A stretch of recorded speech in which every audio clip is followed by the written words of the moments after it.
And Brad, who would you say are your primary readers of this magazine? If you would, if you could, put it into, say, maybe a demographic, who would that be? Sure.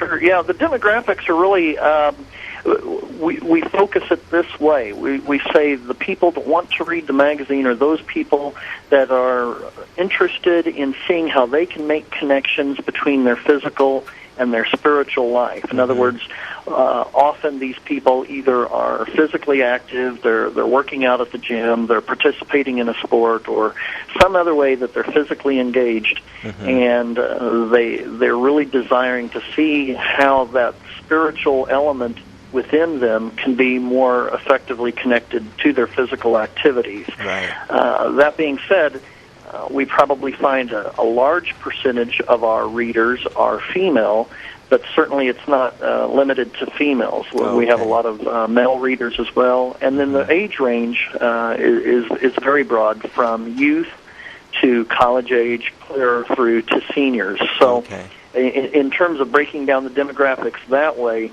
there's just a wide variety of people that read the magazine. Okay. And then you said you've been doing this for 7 years now. So what was it that prompted you to actually put together this magazine? Sure. Charles, years ago when the Internet was still relatively young, I found a website called crosswalk.com. At that time it was an instant little thing. Today it's pretty well known. Right. And I was reading a forum posting that someone had made. It said, help, I'd like to find out if anyone knows if there's a magazine out there that's a little more friendly to my sensitivities. I subscribe to magazines like Men's Health and Muscle and Exercise, different magazines like this, and they really have some good content in terms of the fitness science. But I'm I really don't want to set it out on my coffee table, because there's some pictures in there that are quite honestly very questionable. Right. Near pornographic, perhaps.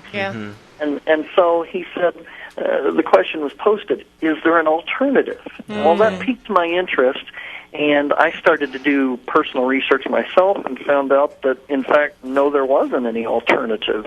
And then the next question I began to ask myself was, if there was an alternative to these popular magazines out there, how could it be done so that it wasn't just a Christian alternative, but that it truly articulated the Christian faith perspective and how it can have an impact on our physical fitness, on our fitness lifestyle. Right. And that's a really great lead into the next question that we have, Brad. Just take it a little further for us and just give us an idea of how Faith and Fitness magazine is different from other popular fitness-type magazines. Well, certainly we cover exercise, we cover nutrition, we talk about what it means to look good, how to feel better, how to be positive, all of those different things that you'd see in a fitness magazine.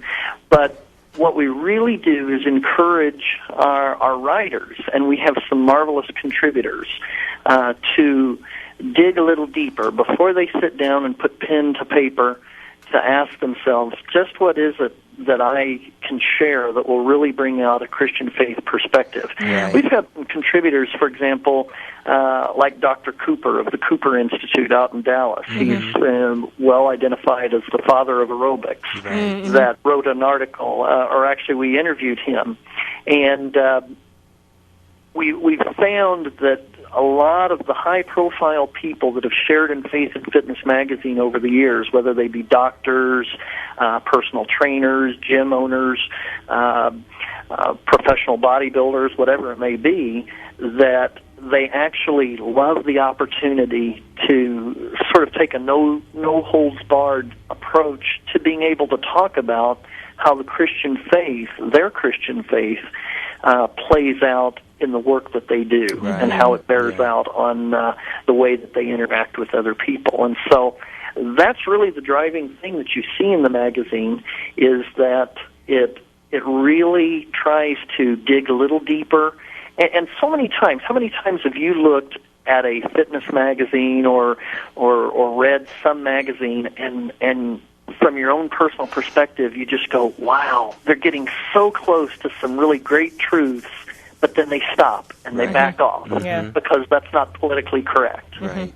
Well, with our magazine, we say, let's push right on through and really start to look at what it really all means. And so that's how Faith and Fitness magazine is different. And I think where it's different from the Christian magazines is that we really try to create a fun appearance with it. The pictures that you'll see in it are very much modern day America. Yeah, they're very engaging. Pictures. Yeah, and we're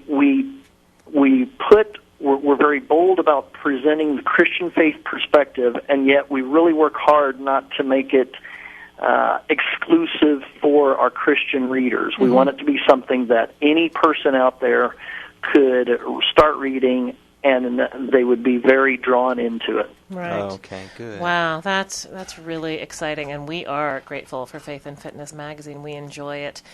Yes, those pictures really do draw us in to click through and get the articles. I think this is a great place for a break. Brad, would you please hang on with us? We do need to pay the bills, so we're going to go for a short break. When we return to Too Good Health, we'll talk more with Brad Bloom, publisher of Faith and Fitness magazine. Stay tuned. Hit it!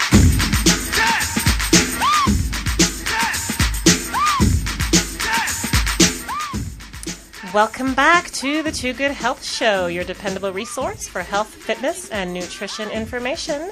Visit us online at toogoodhealthllc.com. If you're just tuning in today, we're talking with Brad Bloom, publisher of Faith and Fitness magazine, and Brad was good enough to call in from Virginia here, and he's talking with us about his magazine. You still with us, Brad? Absolutely, and I was just thinking I should probably, for those people that may have their computer up beside them, go ahead and give the web address. Absolutely. It's free online. It's faithandfitness.net. Absolutely. Thank you for doing that. And is that also how they would get in touch with you if they have questions or anything? How would they contact you directly? Absolutely. Right on the online magazine is a Contact Us button. You simply click that and type away. Okay, great. Thank you. And there are a lot of wonderful articles and resources there. So again, everyone here knows that listens to the Too Good Health Show, we are all about getting as many free resources and different types of free resources into people's hands as we can. So that's another great site for you. Charles is back with us, and got some more questions, Charles? Yeah, Brad, I had just a question for you. In your magazine, you talk a lot about the faith and fitness culture, and then you also talk about the fitness ministry. How would you define both of those things?